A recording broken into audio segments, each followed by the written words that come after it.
Solar eruptions, these fascinating and wonderful phenomena, are still largely not understood. Their origin, their forecasting, or simply the way they evolve and propagate in interplanetary space remain elusive.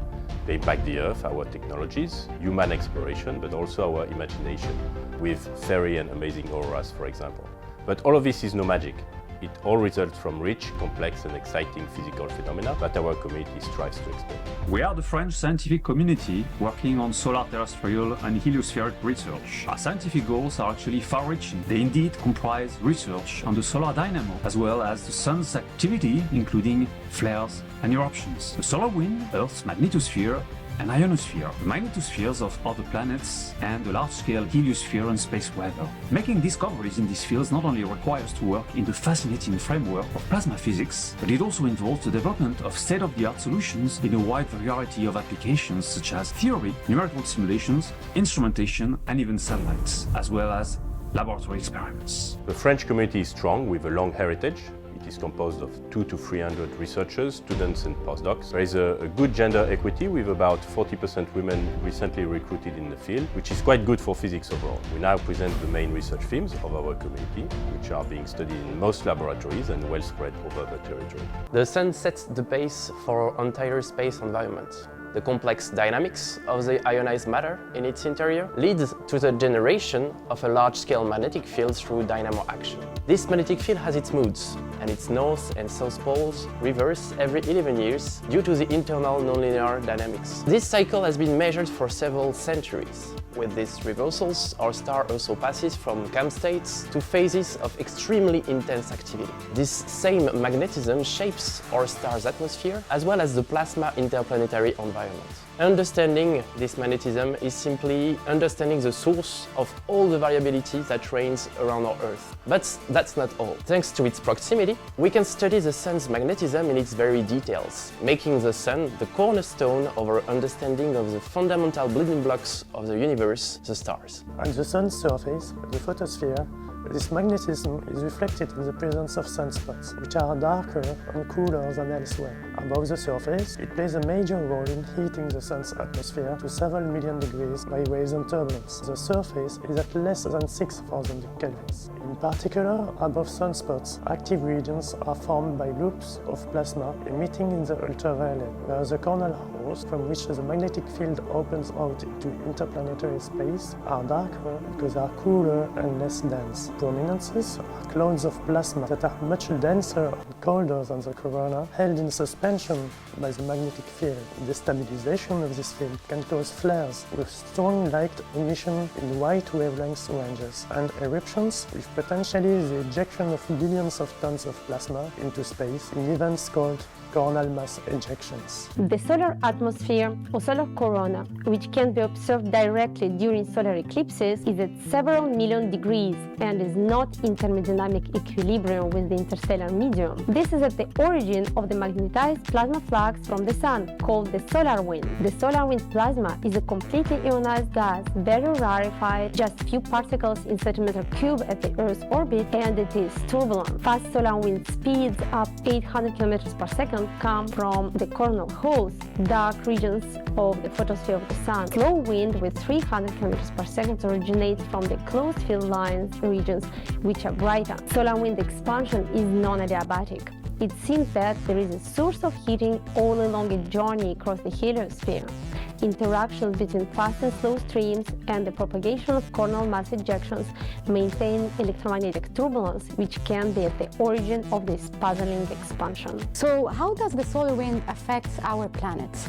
The region of space dominated by the planet's magnetic field acts as a barrier against the solar wind, which results then in a high dynamic interaction. Now this interaction is driven by the solar wind's magnetic field reconnecting with the planetary magnetic field and draping around the planet, so transferring the energy from the day side toward the night side. Now on the night side, the stretched magnetic field lines, they reconnect, release the energy, and accelerate the charged particle towards the planet, resulting in the spectacular auroras that we can see down from Earth. Now, among the different magnetospheric regions, the Van Allen radiation belts are significant. These belts can be defined or can be described as two donut-shaped regions that encircle our planets. They are home for intense radiation radiation because of the trapped electrons and protons. And because they are highly dynamical and responsive to solar activity, they can affect or have high impacts on communications and satellites orbiting around Earth. So understanding the coupling between the magnetosphere and the solar wind with all the underlying processes, such as turbulence or transit events, such as coronal mass ejections or interplanetary shocks, is essential for mitigating the impact of solar activity on our planet.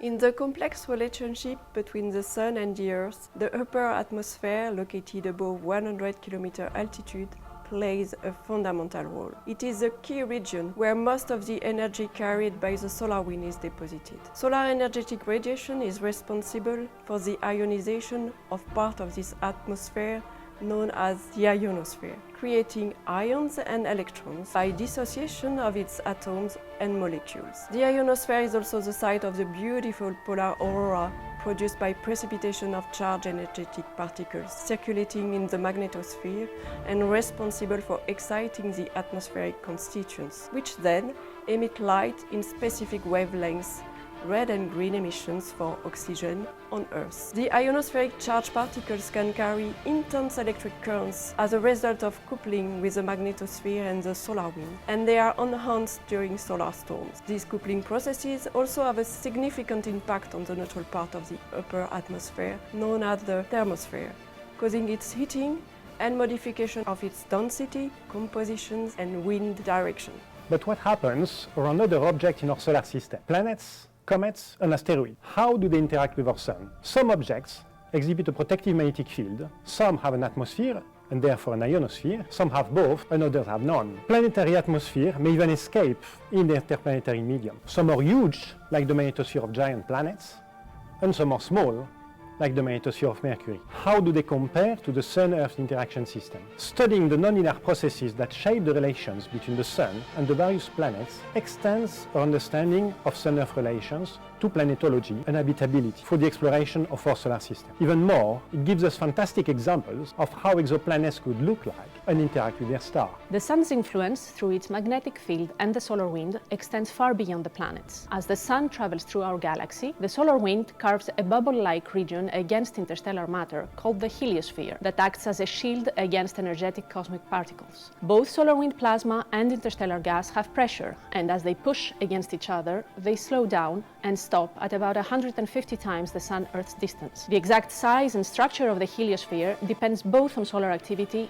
and the local interstellar environment we travel through. The stronger the solar wind blows, the larger the bubble becomes, but the denser the interstellar matter, the harder it is for the solar wind to balance its pressure, and the heliosphere shrinks, lowering its shielding ability. Current and future projects study how the evolution of our solar system through the ages, and potentially life on Earth, may have been shaped by the continuous interaction between the Sun and its changing galactic environment. All the above shows that our environment does not stop at the lower atmospheric layers. It extends to the space environment, a rich, magnetized environment with multiple electrical currents, subject to the solar wind, immersed in the Sun's dynamic atmosphere. It's not surprising that we are now sensitive to solar variability. We too use electricity and radiation in our technological world, just like the Sun. Positioning, electricity generation and transmission, satellites,